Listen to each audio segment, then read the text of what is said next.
I am style like a rose, and this is the path that shows. And just like a flower, I will blossom to the first light. There comes the rain, then comes the cold, then comes the sunlight.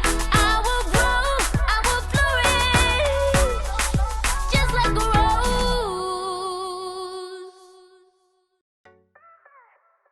rose. Welcome to Style with Roses with me, Rose Sibisi.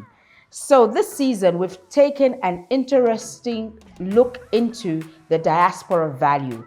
We're looking at Zambians and Africans who have gone out to different parts of the world and have come back home and shared their knowledge, skills, and expertise back home. Today is no different as I host Faith Chisulo. Faith is a digital financial services consultant who has established her own financial services provider called Bumi Capital here in Lusaka, Zambia, as well as working with Imani Technologies that is looking at digital technology solutions that will impact climate change and clean energy. All that and more coming up in this episode of Style with Roses. Don't go away. We will be right back. Just like a rose.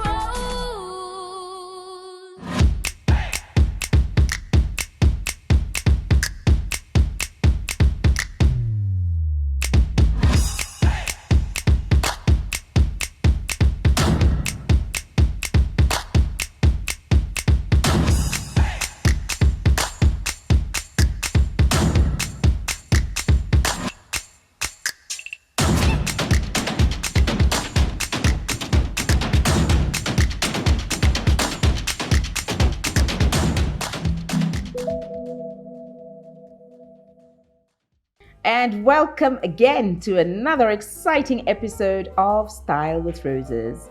Today I'm hanging out with the phenomenal Faith Chisulo. She is a digital financial services provider, has established her own financial services or capital business that speaks to women entrepreneurs and access to capital for them, as well as the founder of an NGO called Girl Coders. Why is she sitting with me today? She's been in the diaspora until 2 years ago here in sunny Africa. Welcome again, Faith. Thank you, Rose. So nice to have you. I'm happy to be here. I can see now we need to really relax those muscles, and this is what I want to do in the next few seconds. Like, relax, Faith, it's just me, we're talking. So we're going to take you through our opening with what we call the Rosy Minute on Style with Roses. Okay, bring it on. We like to snoop, so we want to ask you quick questions. You give us quick answers. Don't overthink it. We just want you, whatever comes first into your heart and into your mouth, and then we want that answer. Are you ready for me? Okay, 3, 2, 1, and into it. What is 11 times 11? 121. Very financial something. Give us a story in one short sentence. For example, the mosquito trapped itself to doom when it came to bite me. The hippo drowned. Really? I'm not a good storyteller. Okay, clearly. Okay. What color was your uniform in primary school? Oh, green. Favorite teacher or lecturer in your academic life, and what subject or course did he or she take you in?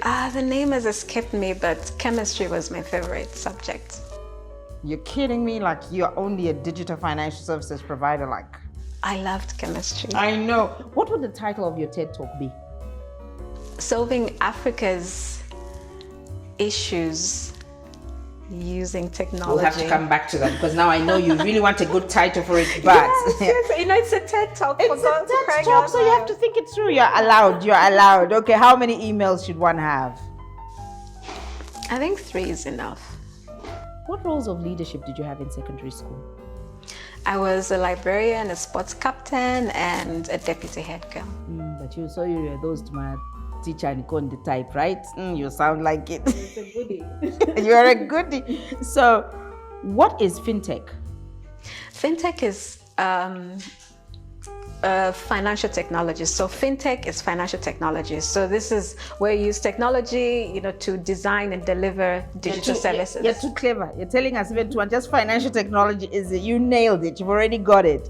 So What is the most notable cultural aspect that makes Rwanda and Zambia similar? Wow. I guess just the passion, just We are passionate as a people. yeah, passionate and good. Nice. Nice people, yeah. We're nice Passionate and people. good, yeah, welcoming.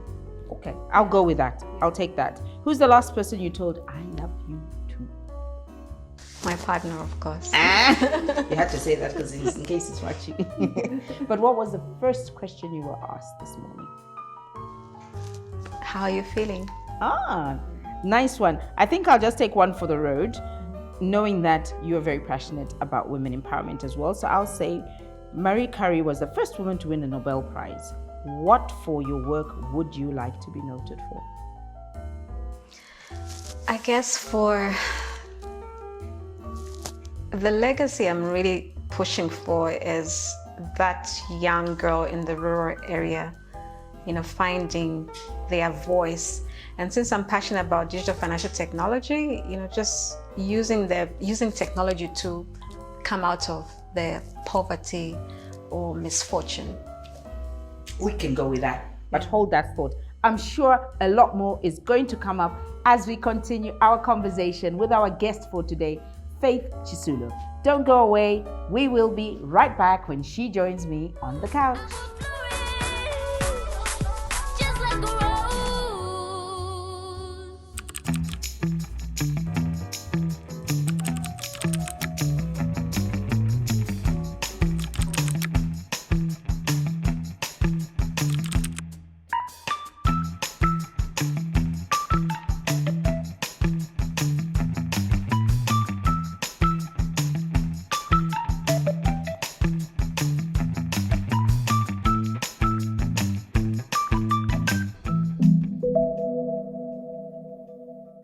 Welcome back. You are watching Style with Roses with me, Rose Sibisi.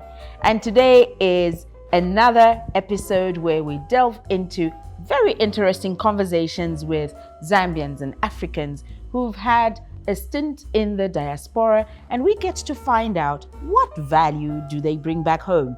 Today, I am privileged to be sitting with the beautiful Faith Chisulo. Welcome again, Faith. Thank you, Rose. Happy to be here. Yes, looking gorgeous as always. So youthful all the time. But this is Thank me, you. 15 years old. I mean, look at yourself. I have to keep up. You have to keep up, but you've Yeah. beaten me to it anyway. Yeah. But the real reason that we were here today is really your journey has been very interesting in terms of the opportunity to have gone out into different parts of Africa.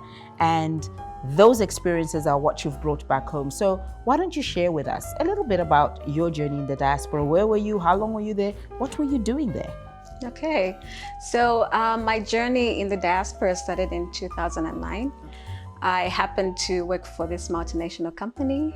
I did a project successfully, and they wanted me to replicate that success in another country, and that country happened to be Malawi. So I moved to Malawi in 2009, where I did a brand migration for one of their biggest brands there. I was there for over 2 years. And I must admit it was a good stay. And whilst I was in Malawi, I got a call from a recruiter in Zambia that MTN was looking for someone to launch their mobile money business. And that person had to have a very strong distribution network, trade marketing network. I did not know anything about mobile money or digital financial services, but the way I am, I just thought, wow, this is an opportunity to learn. So I quickly went into research and then discovered there was M-Pesa, and M-Pesa was doing all these fantastic things. And I said, why not? So that's how I came back to Zambia in 2011 to launch MTN Mobile Money. I was with MTN Zambia for 3.5 years. And then again, a recruiter came calling. Rwanda wanted someone to head their mobile financial services. Rwanda had already launched MTN Mobile. They had already launched their mobile money business. But then when I went there, they were going through a lot of issues because there was, with digital technology, there's also theft that comes, there's a lot of money going through these platforms. So there are always scammers around. So the company, Tigo Cash at that time, had gone through that issue. So they needed someone to revamp the team, revamp the business, and just bring confidence to the business. And you were confidence packaged. Yes, and before I went to Rwanda, believe it or not, people were like, don't go there, there's a genocide there. And I was like, but there are people living there. So again, I had to do my own research, and then I realized the genocide was in 1994. Imagine. And And the this was country has moved 2000 on. Yeah, this was 2015. 2015. Yeah, so there'll always be people out there that discourage you to say it's a dangerous place. But for me, I'm a strong believer. If there are people there, it's not dangerous. If they're surviving, you can also survive. Exactly. And Rwanda is a beautiful success story for Africa, Exactly. whom we're very proud of, because they take the credit for being amongst one of the cleanest countries and clean cities. If you want to, if there's a country that is very clear when it comes to their vision, is Rwanda. Rwanda wants to be the ICT hub of Africa, and you see the leadership, you see the people working towards that. When you go to Rwanda, you experience, a government that works like, or maybe let me say, a president that's like a CEO of a company. Wow. Where the ministers there, they behave like directors, they have KPIs, and they are accountable to the people. And then when you see the Rwandese people, what they went through, you can tell it's a country that doesn't have much. It's very hilly. There's a reason why they call it a land of thousand hills. Wow. It's very hilly, so they've got very little resources, but they're so efficient. I love that. And I want you to hold that thought, because we need to take a quick break. But when we come back, more about Faith's experience in Rwanda and how that has helped her bring the value back home. Don't go away. We'll be right back. Just like a rose.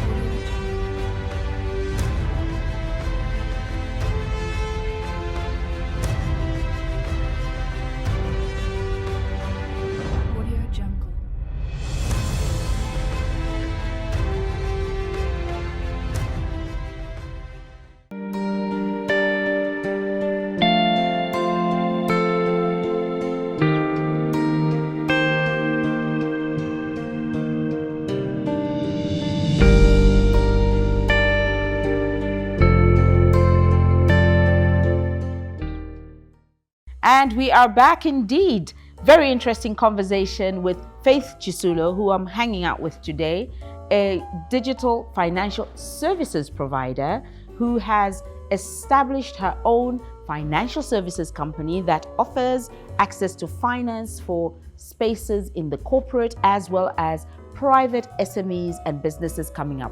But right now, we're listening to her experiences in Rwanda and coming back home. So Rwanda, as you say, land of 1,000 hills, lots of lessons and a lot of inspiration in terms of the way they do things. You described the president as acting like a CEO. Did that have any influence on how you've set up Bumi Capitals back home? What is the connection there? Yes, of course, not just Rwanda, but also Ethiopia. Okay. I would say that, the minute I got introduced to mobile financial services or digital financial services, I found meaningful work. In the sense that you're using technology to impact different lives. So having worked in Rwanda, I saw how, as a country, you need to have a vision. And as you create that vision, you also have to be mindful about the narrative that you take out to the world. If you've noticed, Rwanda is very protective about how the world perceives it. You just don't hear the bad things about it. They try to promote the good things. They've turned the perception completely around. I mean, with the genocide, that was so tragic and heartbreaking, Yes. and it's something that can dent you for life. So Exactly, they've really done well with Brand and, Rwanda. I agree. And they're still healing from that, and you see the healing process every single day. But I think what I really learned from there is about, you know, having a resolve and being intentional about what you want for your country. So you've set a vision. Yes, we want to be the ICT hub of Africa, but also we want, you know, to make good of the little resources that we have. We have to empower our own people. Remember when the genocide was happening, there was a lot of disruption in terms of education. So they have to do a lot of, you know, catch up, and they're doing it quite fast. They are. Yeah. I just want to redirect that as well in terms of, I love how you talk about being able to work with minimal resources. So are you saying that when it comes to growing entrepreneurship and contributing to growing economies in Africa, it's not so much about the money, but creativity, resolve? Is that what I'm hearing you say? Yes, I know there's people that have said, I can't start up this business because I need money, or I can't do this because I need money. Right. But in my, having worked in Ethiopia, Rwanda, and Malawi, I've come across, you know, companies that have started with very little. They've worked hard, you know, they've forgone certain salaries and certain luxuries. They've worked from homes. And, you know, when they build a certain, you know, following certain numbers, that's when they start inviting, say, investors, you know, because an investor will not put in money into something that's... It's the idea and the idea that you've put together, and how bankable is this idea, and why should I come and invest in you? You make a very compelling case for us, Faith, and thank you for that, because Malawi is just our neighbor here. Yeah. Ethiopia, these are African countries that you've been to, and that's why we were so intrigued by your experience in the diaspora, because it's really around Africa, but it also counts. I mean, I spent 17 years in South Africa, so I resonate with what you're talking about, and pretty much how can we glean on some of the ideas and experiences and bring back home, which is why we're having this conversation. So we'll take a quick break, but when we come back, more from Faith on how we can be very creative with our resources and build our own bases from the value that we learned from the diaspora. Don't go away. We'll be right back.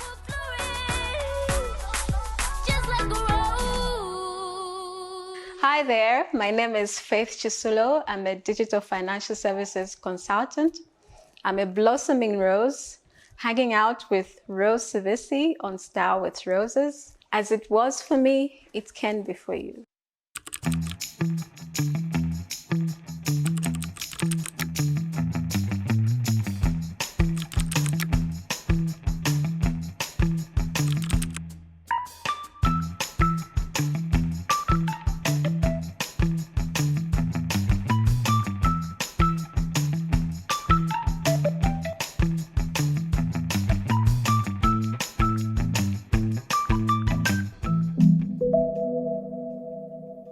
Welcome back. You are still watching Style with Roses with me, Rose Sibisi. And today I'm having a very African conversation with Faith Chisulo, who has been in Rwanda, Ethiopia, and Malawi, and came back home just 2 years ago, you said, eh? 2019. How has it been for you coming back home? Like, what are you doing now that you're back home? It's first of all, it's been very exciting to be back home. When I was away, I just kept on thinking, you know, you're in a foreign environment, you're like, okay, I think this could work in my country. But in my line of work, like digital financial services, I would come across people that have gotten funding, you know, for certain digital platforms, and most of those people were Europeans. Right. And also when it came to consulting work, you'd find that most of these consultants were not even Africans. So whilst abroad, you know, I gave myself a challenge to say, you know, Africa's got so many problems. And why should we wait for other people to sort out our problems? We have the answers ourselves. Yes, actually. you know, the problems affect us, so we have the resources. I think we just have to apply ourselves. And what I learned is some of this, when people are raising capital for their business, first of all, they are resilient. You know, they're not looking for, you set up a business for 6 months and you're waiting for funding. You know, they're very patient. Entrepreneurship is not for the faint-hearted. Exactly, It's and they don't give up. I worked for, like the company I worked for in Ethiopia, it's a fintech company. They started their operation in 2007 and they only got some funding in 2017. And that's resilience. They kept on going, but they were growing numbers. So that's one thing I took note. And then the other thing I took note is they kept their books in order.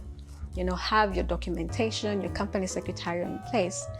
And coming to consultants, I did realize that, some of these consultants that came from abroad into Africa, we were actually the ones giving them the information. But probably what we lacked was the technical knowledge on how to deliver, how to execute, how to execute, yes. Projects. And sometimes we cannot be blamed maybe because we lack exposure. And that is why when I came back home, I set up Imani Innovations, where we focus on digital financial services in terms of management consulting. And what I do is I work with local consultants. Most of my work is from across Africa. And so when we get the work, I train the local consultants, and we deliver the work. Great. So you do pride yourself in service excellence, and do you feel like you get the same opportunities as an international company that is providing the same expertise? Do you get those opportunities? Yeah, at first it was hard. When I set up my management consulting, I wasn't getting any job. The only jobs I would get is an associate consultant. But I took that as an opportunity to actually learn what these international consulting organizations were doing, what productivity tools they were using, what technology they were using. And for me, it was a learning experience. But, luckily, staying in the game, I've managed, to get projects contracted directly. And what I've done is I will not sit back and just complain to say Africans or Zambians are useless in this space. I've taken the time to coach my team, to teach them to actually be hungry to learn. And also just, we have Google, YouTube. I mean, go there and learn a skill, because everybody wants excellence. If you're going to set yourself apart, you have to be excellent, and you also have to deliver above and beyond. Absolutely, and I totally agree with you. So before we go on a quick break, I just want to really understand from you, from what you've just said. You're saying service excellence is something that we can own, and it will enhance how we actually honor the contracts that will be given and opportunities. I agree. I mean, if you're excellent in your work, people will keep on coming. And excellence is about reinventing yourself, bringing something new, not just delivering what you're asked to deliver, but delivering above and beyond. Over and above. Yeah.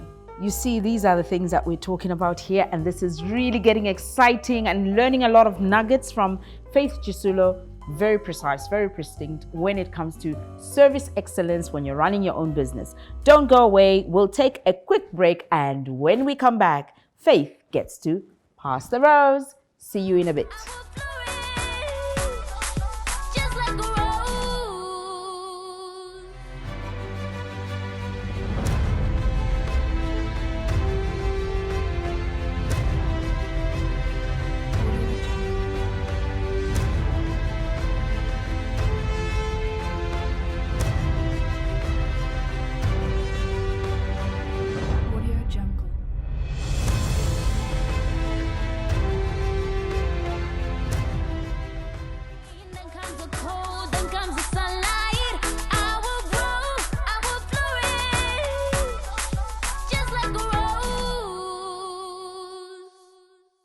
Welcome back.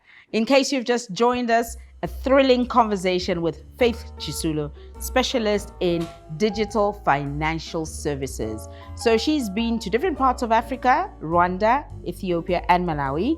And just before the break, you were giving us this very moving tribute, I would say, in terms of how you see us being able to develop Africa ourselves. So when we talk about development, you've got a capital finance company, but you're also working under the digital financial services space, venturing even into climate change and clean energy. A little bit about that. Why is that so important for us right now? It's kind of the new buzz terms that are coming around with what's happening around us. Yes, you're right. For us to really develop as a continent, we have this technology. And the beauty about technology is you can use it, to solve a lot of societal issues. Right now, the biggest issue we have is climate change. If we don't manage our climate, we may not have food tomorrow. And the environment we are living in this environment, so we need to protect it. So part of the work we do under Imani in our consulting work is we advocate also for clean energy. If we cut down all the trees, what's going to happen to the climate? So we are always pushing for renewable energy. We do consulting work around renewable energy. And when it comes to just like the way financial inclusion is, we have a lot of people that are financially excluded, but also when it comes to energy, there's a lot of people that are excluded. They don't have lighting, and they don't have heating. So what we try to do is encourage people to use alternative sources of heating as well as lighting. Heating, not to cut down the trees. So we support companies that are looking for distribution channels in terms of maybe your solar energy or your clean energy. So that's part of the work we do when it comes to consulting. Good. I know that probably there's a whole lot that you can say on that, but I really want to focus on what we're all about in this season, in this series, and what we are passionate about in showing how we as Zambians and Africans have gone out into the diaspora and come back home to add value. So in your own initiative, you've got a Girl Coders NGO. Tell us about that. I'm so excited about that one. Yes. Girl Coders, one of my passion projects. Aside from Bumi Capital Services, where we're providing a working capital, short-term working capital to small businesses in the market.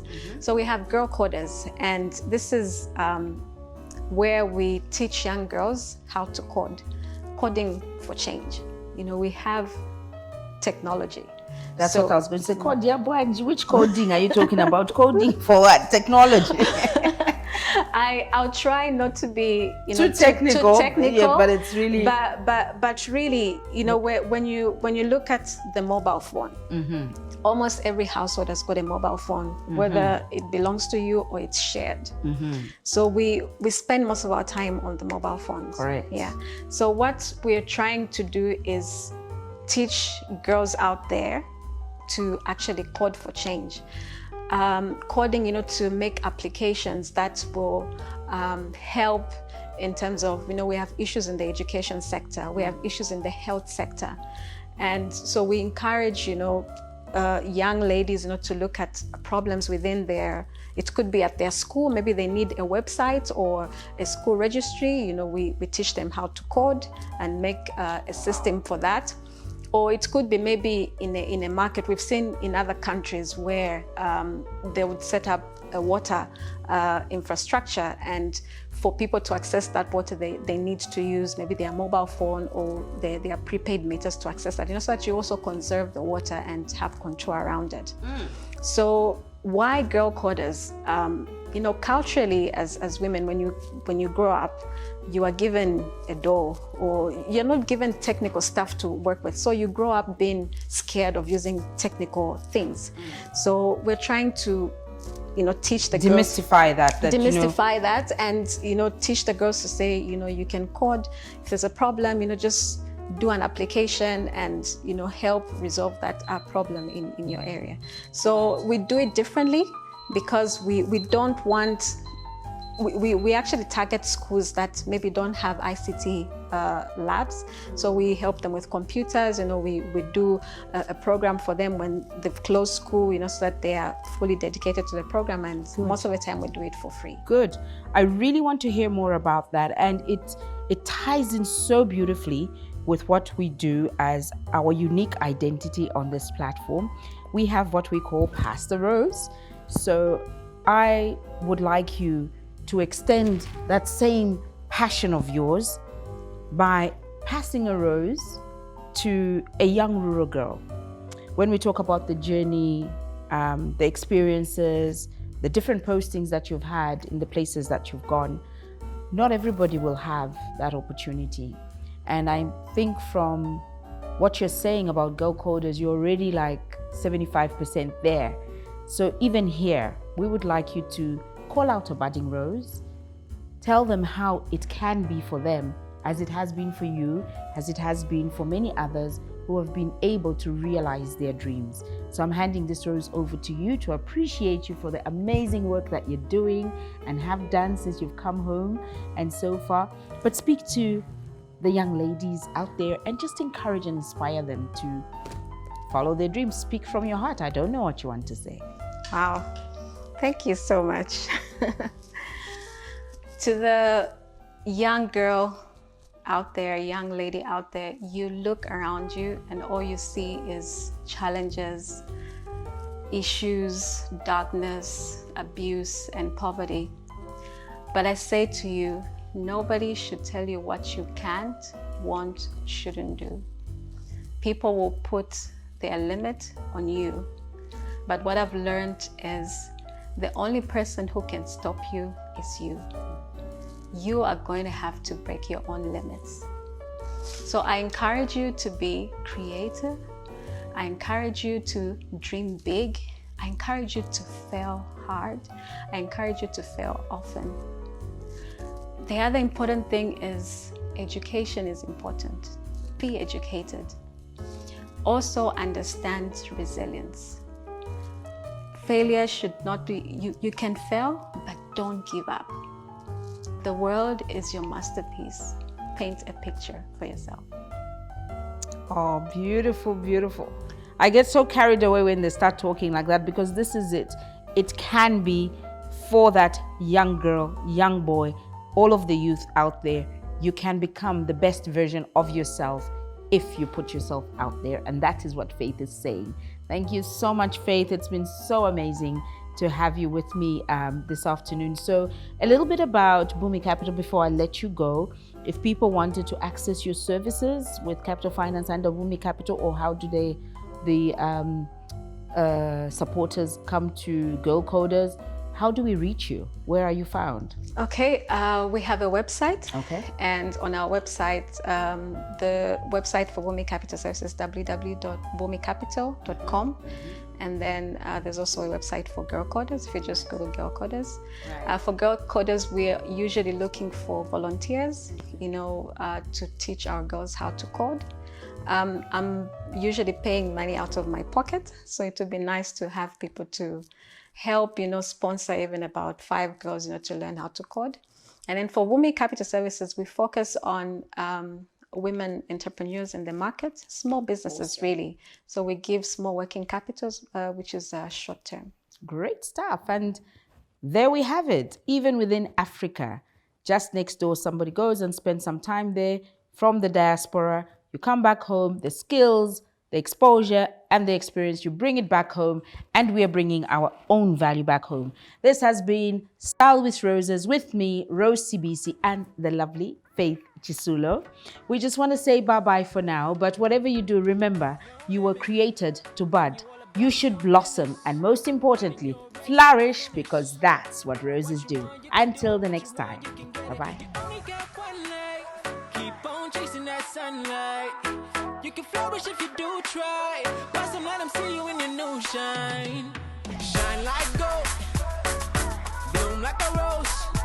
It's a long way from the ground up, but you keep it moving, keep it non-stop.